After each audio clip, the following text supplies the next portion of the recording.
নমস্কার বন্ধুরা, লস্যি পেজে দ্বিতীয় ভ্লগে আপনাদেরকে স্বাগত জানাই। আজ আমরা গিয়েছিলাম বেহালা চৌরাস্তা, আর সেখানে মেট্রো চালু প্রায় 2 বছর আগে হয়ে গেলেও সেভাবে কখনো চড়া হয়নি, তাই ভাবলাম মেট্রো করে যাওয়া যাক।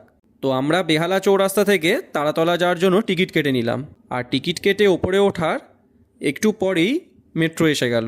মেট্রো প্রায় ফাঁকাই ছিল। মেট্রো থেকে নিচের বৃষ্টি ভেজা শহর দেখতে বেশ সুন্দর লাগছিল।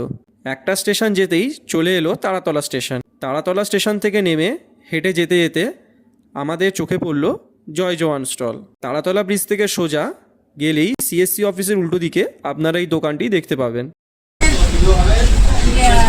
চিকেন রোল, মাটন রোল, রেশমি কাবাব রোল, হারিয়ালি কাবাব রোল, এগ রোল সবই পাওয়া যায়। রেশমি কাবাব হচ্ছে আমাদের দোকানের স্পেশাল, ঠিক আছে? আর এগুলো সব শিক কাবাবই হয়। চিকেন রোল যেটা হচ্ছে সেটাও মানে শিক কাবাব দিয়েই হয়। আর দোকান কটা থেকে কটা অবধি খোলা থাকে? সকাল 11টা থেকে রাত 10টা অবধি।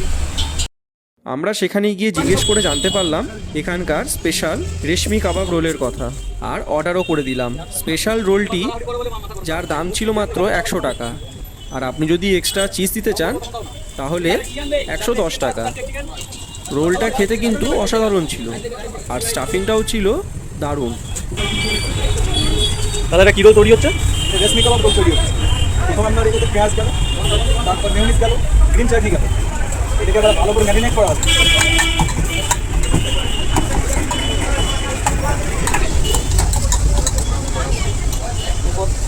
ওটার উপরে গ্রিন চাটনি যাবে,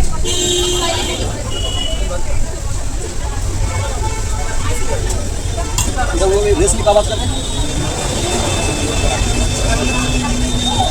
এরপর ম্যারিনেট করা পেঁয়াজটা ছেড়ে দেবে।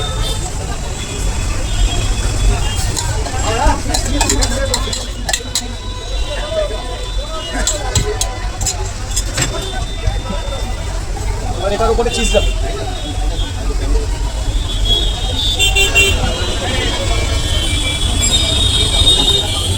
লঙ্কা হবে?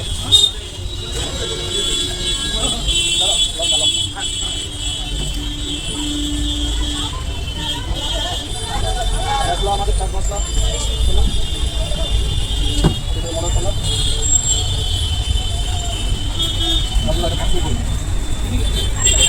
ছ পিস রেশমি কাবাবের সাথে কাঁচা পেঁয়াজ, গ্রিন চাটনি, মেয়োনিজ আর চিজ দিয়ে ভরা ওভারঅল রোলটা একটা খেলে পেট ভরে যাবে। আর টেস্ট ছিল খুবই সুন্দর, এক কথায় বললে পয়সা উসুল।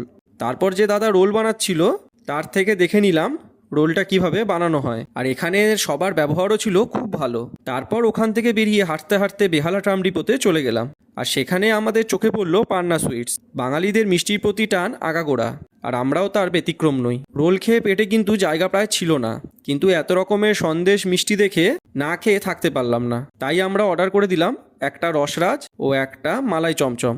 রসরাজটা অতটা খেতে ভালো ছিল না, কিন্তু মালাই চমচমের টেস্ট ছিল খুবই ভালো। এটি আপনারাও ট্রাই করতে পারেন। এছাড়াও এখানে বেকড রসগোল্লা, বেকড মিহিদানা সহ আরও 100 রকমের মিষ্টির আইটেম ছিল। তবে নেক্সট টাইম ট্রাই করার চেষ্টা করব। আর আমরা যে মিষ্টি দুটো খেলাম সেটার দাম পড়েছিল 32 টাকা। তাহলে বন্ধুরা, সামনের পুজোতে বেহালা এলে অবশ্যই ট্রাই করতে পারেন জয় জওয়ান স্টল থেকে রেশমি কাবাব রোল, আর তারপর পান্না সুইটসে একবার ঢু মারতেই পারেন মিষ্টির জন্য, যদি আপনি মিষ্টি প্রেমী হন। তো এই ছিল আমাদের আজকের ব্লগ। কেমন হলো ব্লগটি কমেন্ট করে জানাবেন, আর লাইক শেয়ার করতে ভুলবেন না। আর হ্যাঁ, ফলোও করবেন কিন্তু। আজ এখানেই ভিডিওটা শেষ করছি।